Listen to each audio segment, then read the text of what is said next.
Ada dua hal yang paling penting tentang sholat ini yang ditekankan dalam Al-Quran. Pertama, kenapa sholat begitu penting ditunaikan? Karena ia akan menjadi pembeda antara Khalik dengan makhluk. Jadi kalau kita ingin bedakan Tuhan dengan hamba, maka di antara titik penting perbedaannya, kata Allah langsung itu terletak pada aspek ibadah, khususnya sholat. Karena itu ketika Nabi Musa alaihi salam berkenan kemudian langsung diperintahkan oleh Allah sehingga disebut dengan kalimullah yang diajak bicara dan diperkenalkan tentang esensi ketuhanan Allah, maka disebutkan perintah langsung oleh Allah untuk menyembahnya dalam bentuk salat. Al-Quran surah ke-20 Taha ayat ke-14. Kata Allah, innani anallahu la ilaha illa ana fa'budni wa aqimis salata li dzikri. Ya Musa, tidak ada Tuhan kata Allah selain saya. Ya maka jika engkau telah tahu saya Tuhan, bedanya Tuhan dengan makhluk, fa'budni, maka kewajiban engkau sebagai makhluk menyembah saya. Bagaimana caranya ya Allah, kata Musa? Kata Allah, wa aqimis salata, rahmatullah, wa aqimis salata li dzikri. Maka cara menyembahku itu adalah dengan solat. Karena itu semua nabi dan rasul, bahkan sebelum Nabi Muhammad SAW, diperintahkan oleh Allah untuk mengajak umatnya seluruhnya untuk solat. Ya, Nabi Isa alaihissalam solat. Anda buka Quran surah 19 Maryam ayat 31 sampai 33. Nabi Ismail alaihissalam, ya kakeknya Nabi ke-29, solat. Bahkan meminta keluarganya solat. Quran surah ke-19 ayat 55. Wa kana ya'muru ahlahu bis salat. Nabi Zakaria, saudaranya Imran, solat. Quran surah ketiga, ya, ayat ke-38 sampai dengan 39. Ayat 39-nya tegas mengatakan, fanadathu malaika wa huwa qa'imun yusalli fil mihrab. Jadi kalau kita urutkan dari Nabi Muhammad SAW sampai Nabi Adam alaihissalam, semua menunaikan salat kepada Allah Subhanahu wa taala. Ya Muhammad bin Abdullah bin Abdul Muttalib bin Hashim bin Abdul Manaf bin Qusay bin Murrah bin Kilab bin Ka'ab bin Ghalib bin Fihir bin Malik bin Nadar bin Kinana bin Khuzaimah bin Mudrikah bin Ilyas bin Nizar bin Mudar bin Ma'ad bin Adnan bin Addi bin Adri bin Muqawwam bin Nagur bin Tarikh bin Ya'rub bin Yasjub bin Nabit bin Ismail alaihissalam bin Ibrahim alaihissalam bin Azar atau bin Nahur bin Abir bin Kinan bin Arfakhshad bin Sam bin Nuh alaihissalam bin Mihlail Matushala bin Kinan bin Anwas bin Thith bin Adam alaihissalam. Dari Nabi Muhammad SAW sampai Nabi Adam semua salat. Coba ulangi. Nanti dalil singkatnya dari Quran surah keempat ayat 163 paling kiri sebelah atas di mushaf. Inna auhayna ilaika kama auhayna ila Nuhin wan nabiyyin min ba'di. Muhammad, apa yang kami telah wahyukan kepadamu sudah pernah pula kami sampaikan kepada Nuh alaihissalam dan nabi-nabi setelahnya. Kenapa tidak disebutkan Adam sebelumnya? Karena Adam itu nabi bukan rasul. Nabi diberikan risalah untuk pribadi dan kalangan dekatnya, rasul diberikan risalah tugas untuk mengajak umat. Kenapa Nabi Adam bukan rasul? Karena zaman Nabi Adam belum ada umat. Siapa yang mau diajak? Ya? Ini bagian pertama. Jadi kalau kita hari ini masih mendapat kesempatan sholat, alhamdulillah, ini artinya sampai hari ini kita masih benar-benar manusia. Kan kalau ada orang yang kemudian tidak mau beribadah apalagi sholat, terkhusus ketika dia beriman, maka penting dipertanyakan, masihkah ada iman dalam dirinya? Karena itu kata Allah dalam Al-Quran, surah ke-8 ayat yang kedua, aku akan perdengarkan namaku, sehingga ketika disebutkan itu, kita bisa menguji adakah getaran iman dalam jiwa kita. Quran surah 8 Al-Anfal ayat kedua. Innamal mu'minuna alladzina idza dzukirallahu wajilat qulubuhum. Sungguh orang yang masih punya iman itu, kalau diperdengarkan nama Allah kepadanya, akan ada getaran dalam jiwanya. Karena itu setiap hari 5 kali diperdengarkan nama Allah. Untuk menguji di jiwa kita masih ada iman tidak? Bahkan dari bangun tidur, bayangkan waktunya dibagi sempurna persis. Dari mulai subuh baru bangun, menjelang ke siang, mau berakhir siang ke sore, sore pindah ke maghrib, hilang kemudian muncul gelap malam. 5 kali persis dibagi waktu. Diperdengarkan untuk menguji. Kira-kira setelah subuh siang masih ada nggak iman? Sore masih ada nggak? Ya Allahu Akbar, Allahu Akbar. Karena itu kalau iman masih ada melekat di jiwa kita, demi Allah saya katakan, begitu kita mendengar suara azan, pasti hati kita akan mengatakan, Allahu Akbar, Allahu Akbar. Wih, sudah azannya. Pernah begitu? Ya, walaupun mungkin setelah selesai la ilaha illallah baru adzan, belum qomat. Ya, itu normal, gak apa-apa. Yang penting iman masih ada. Nah, ini menunjukkan ada getaran dalam jiwa. Satu itu. Yang kedua, ini yang jarang dimanfaatkan teman-teman. Jadi seringkali sholat dimaknai pada ibadah formal bagian pertama saja. Adapun yang keduanya, ini yang jarang digali. Padahal sekali saja dalam sehari, itu 5 kali Allah menunggu kita. Ternyata sholat itu satu-satunya wasilah ibadah yang disebutkan dalam Al-Quran untuk langsung memohonkan semua kebutuhan yang kita rasakan. Bahkan sebelum kita diminta sholat, itu kalimat pertamanya bukan ibadahnya. Kata Allah, kamu punya masalah apa? Sedang butuh apa? Sedang punya problem apa? Buka Quran surah kedua Al-Baqarah ayat ke-45 sampai 46. Paling kanan pertengahan di usad. Wasta'inu bis-sabri was-salah. Perhatikan kalimatnya, indah sekali. Ya Allah menempatkan sholatnya bagian kedua. Kata Allah, wasta'inu, hei hambaku, jika kalian punya persoalan dalam kehidupan, maka, perhatikan kalimatnya baik-baik, wasta'inu, mintakan solusinya kepadaku. Jadi kalau sedang punya masalah, bukan bikin status, gak akan selesai. Sedang eksplorasi minyak, gak keluar-keluar, bikin status. Duh, susah sekali yang ngebornya, gak akan selesai. Jalan macet, bikin status. Jakarta macet, ya, gak akan selesai. Ya, apa yang harus dilakukan kata Allah? Jika Anda beriman kepadaku, yakin denganku, maka wasta'inu, punya persoalan minta kepada Allah. Caranya bagaimana? Satu, bis-sabri, terima dulu masalah itu, jangan dikeluhkan. Kaidah lain muncul, karena mustahil saya akan titipkan persoalan kalau tidak Anda mampu mengatasinya. Kaidah Quran surah kedua ayat 286, kita hafal ayatnya. La yukallifullahu nafsan illa usaha. Perhatikan kaidahnya. Allah tidak mungkin menguji seorang hamba di luar batas kemampuannya. Jadi kalau kita sedang punya ujian di rumah kah, pekerjaan kah, kehidupan sosial kah, sebesar apapun ujian itu kata Allah, memang karena Anda yang sanggup. Kalau nggak sanggup gak akan diuji. Di ujian itu berbanding lurus dengan kemampuan. Mustahil seorang hamba diuji di luar batas kemampuannya. Jadi kalau Anda sekarang pun sedang punya masalah sebesar apapun, kata Allah, memang cuma kamu yang sanggup, yang lain tidak. Maka jangan mengeluh. Jangan Anda katakan, ya Allah, why me? Kenapa saya? Kata Allah, why not? Memang kamu yang mampu.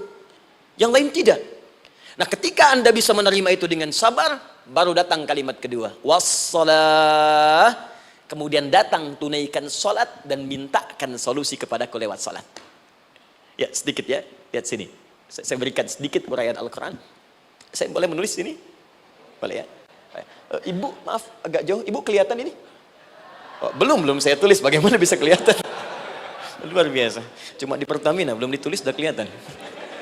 Maaf, lihat sini. Wasta'inu. Baik, ya. Saya ingin sedikit sekali. Ini redaksi Quran itu indah sekali diksinya.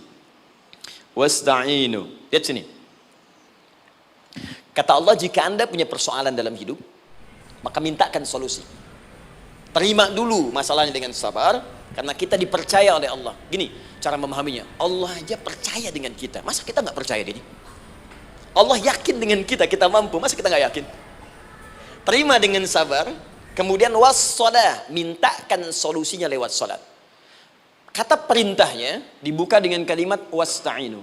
Kalau kita ingin rubah kata perintah ini, fi'il amr, ingin dirubah ke dalam bentuk permohonan, minta, maka rubah kalimatnya menjadi nasta'in.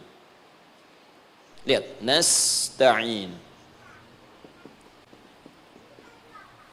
Baik, wasta'inu, kata Allah, kalian punya persoalan, ayo minta solusi padaku. Terus kita pengen minta, ya Allah kami ingin minta. Maka dalam bahasa Arab, kalau kita ingin merubah kalimat ini ke dalam bentuk permintaan, kita katakan nasta'in. Saya tanya pada Anda, pernah nggak dalam sholat kita mengucapkan kalimat nasta'in? Ada? Masih ingat? Baik, apa kalimatnya? Iyyaka na'budu wa iyyaka nasta'in. Perhatikan, iyyaka na'budu wa iyyaka nasta'in. Iyyaka na'budu, iyyaka, ya Allah, Engkau perintahkan aku untuk ibadah. Maka sekarang aku ibadah, sholat. Hanya kepadamu saja. Kan kata Allah, kamu sholat. Terus kita katakan, iyyaka na'budu. Sekarang kami sholat, ya Allah. Nama lain sholat itu ibadah. Kalau kita ibadah, na'budu. Dari mana tahunya nama lain salat ibadah? Quran surah ke-20 ayat ke-14. Fa'budni wa aqimis salata li dzikri. Ibadah kepadaku caranya salat. Maka saat salat kita katakan iyyaka na'budu. Ya Allah, Engkau perintahkan aku untuk ibadah, sekarang aku ibadah. Wa iyyaka nasta'in. Dan sekarang aku sedang punya persoalan ya Allah. Aku punya masalah. Aku punya problem. Dan aku yakin hanya Engkau yang pasti akan menyelesaikannya. Ketika Anda mengatakan iyyaka nasta'in, perhatikan hadis qudsinya. Hadisnya qudsi. Ya. Al-Imam Al-Bukhari meriwayatkan, Imam Muslim meriwayatkan, An-Nasa'i meriwayatkan dari sahabat Abu Hurairah radhiyallahu taala anhu. Ada lagi yang dari sahabatnya Anas bin Malik. Perhatikan kalimatnya. Idza qala al-'abdu iyyaka na'budu wa iyyaka nasta'in, jika hambaku dalam salatnya benar membacanya, benar dari awal salatnya sampai dengan kalimat iyyaka na'budu wa iyyaka nasta'in, ya Allah, sekarang aku ibadah kepadamu dan sekarang aku punya persoalan. Aku mohonkan solusinya darimu. Kata Allah, hadza baini wa baina 'abdi. Ini perjanjian antara aku dengan hambaku. Wali 'abdi, hadisnya qudsi. Wali abdi, kalau hambaku benar salatnya sampai kalimat ini, masa'alah, apapun yang dia minta sekarang, aku akan kabulkan. Aku akan kabulkan. Pertanyaan saya, berapa di antara kita yang salat sampai detik ini, ribuan kali ruku dan sujud, yang memanfaatkan momentum ini untuk memohon? Siapa di antara kita yang ketika salat memohon kepada Allah solusi? Jangan-jangan selama ini salat itu hanya menjadi formalitas saja. Takbir, ruku, sujud, salam, selesai. Takbir, ruku, sujud, salam, selesai. Padahal Allah sudah menunggu hambaku, kamu tuh punya masalah apa? Makanya setiap waktu dibagi 5 supaya hidup kita ringan. Subuh ke zuhur punya masalah, zuhur salat. Begitu kita mohon, tuntas masalah itu. Zuhur ke asar punya persoalan, asar salat. Dijawab oleh Allah, tuntas persoalan itu. Karena itu semua nabi dan rasul, bahkan orang soleh, ketika punya persoalan dalam hidupnya, even itu hanya menulis karya ilmiah, maka mereka akan memulai dengan sholat dan minta kepada Allah Subhanahu wa taala. Teman-teman kenal Nabi Zakaria? Bagus. Baik, di sana belum tulis, sudah kelihatan. Sini kenal Nabi Zakaria, alhamdulillah. Tapi nggak apa-apa, saya ke Sukabumi Pak, ada yang kenal Fir'aun. Kenal Fir'aun, kenal, bagus. Sukabumi hubun dunia, suka itu hubun, bumi itu dunia. Baik. Teman-teman, Nabi Zakaria itu diuji oleh Allah. Maaf, belum punya keturunan. Dan semua nabi punya ujian. Jadi jangankan kita, nabi aja yang jelas surganya punya ujian. Ya, Anda pernah sakit, Nabi Ayub sakitnya lebih parah dari kita. Ya, Anda di keluarga belum ada keturunan, Nabi Zakaria pernah lebih daripada kita. Sampai rambutnya memutih, fisiknya sudah letih, dan menurut medis, maaf sekali, istrinya divonis tidak mungkin punya keturunan, monofus dan mandul, mustahil. Secara klinis gak mungkin, secara medis tidak mungkin. Maka Allah tunjukkan satu isyarat yang sangat luar biasa. Jika Anda mendapati situasi makhluk mengatakan ini mustahil dan sudah angkat tangan, ini tanda pertama dari Allah, langsung tinggalkan pendapat manusia, langsung memohon kepada Allah. Maka turunlah beritanya di Quran surah ketiga Ali Imran ayat 38 sampai 39. Paling kanan sebelah atas di mushaf. Sekarang perhatikan kalimatnya, saya mau sambungkan dengan Al-Fatihah tadi. Hunalika da'a Zakaria rabbah. Di mihrabnya Nabi Zakaria salat bermohon kepada Allah. Qala rabbi habli min ladunka dzurriyyatan thayyibah. Kemudian ia berdoa, Rabbi habli, ya Allah yang maha memberi tanpa batas. Ini adab pertama, kalau teman-teman mau berdoa, sebut nama Allah sesuai dengan hajat kebutuhan kita. Itu yang disebut dengan Al-Asma'ul Husna. Di Asma'ul Husna itu bukan nama-nama indah yang sekedar dihafal, bukan. Tapi nama yang diberikan oleh Allah sesuai dengan kebutuhan hidup kita. Dalilnya Quran surah ke-17 ayat 110. Ya, paling kanan sebelah atas di mushaf, ke pertengahan. Ya, kata Allah, Qulid Allah. Jika Anda punya persoalan, sebut nama Allah. Allah Awir Rahman atau Ar-Rahman. Ayyamma tad'u, tapi kalau Anda ingin spesifik meminta, falahul asmaul husna. Pilih nama Allah, ia punya nama-nama yang indah sesuai kebutuhan kita. Jadi kalau teman-teman misalnya minta kelancaran rezeki, sebut ya Allah ya Razzaq. Anak mau ujian, ya Allah ya Al-Alim.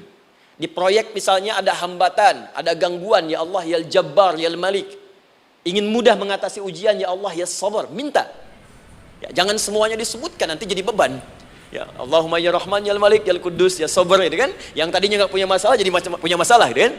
Pilih salah satu.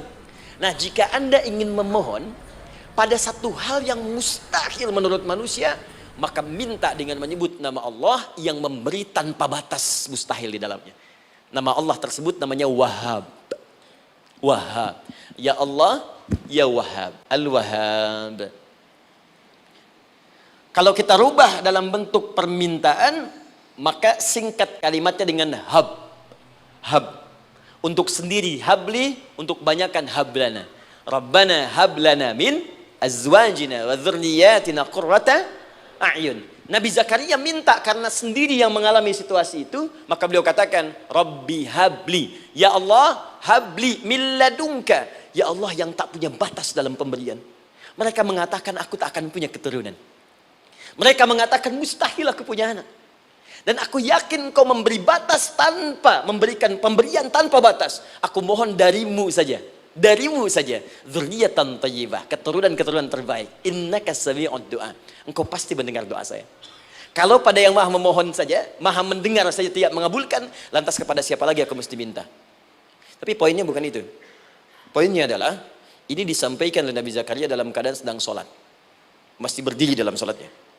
Dalam bahasa Arab, berdiri disebut dengan qaimun. Qaim. Berdiri. Sedang sholat disebut dengan yusolli. Perhatikan ayat 39-nya. Fanadathul malaikatu wa huwa qaimun yusolli fil mihrab. Maka seketika ketika doanya selesai dipanjatkan, sholatnya belum selesai.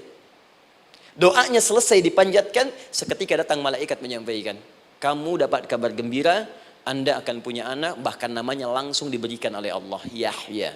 Artinya hidup. Yang mustahil menurut manusia, lahir dari rahim seorang perempuan yang divonis monopos dan mandul, kata Allah, bagiku yang gak ada yang mustahil. Jadi dan hidup dia. Kapan itu terjadi? Masih sholat dan belum selesai dalam sholatnya, dalam keadaan berdiri. Sekarang saya tanya Anda, kita membaca iyyaka na'budu wa iyyaka nasta'in dalam keadaan ruku atau sujud? Sujud. Berdiri. Berdiri teman-teman. Betul kan? Dalam keadaan berdiri. Saat baca Al-Fatihah, iyyaka na'budu wa saat kita mengatakan wa iyyaka nasta'in, Allah balik bertanya, apa yang kamu butuhkan? Nabi Zakaria itu sholat dulu, baru minta.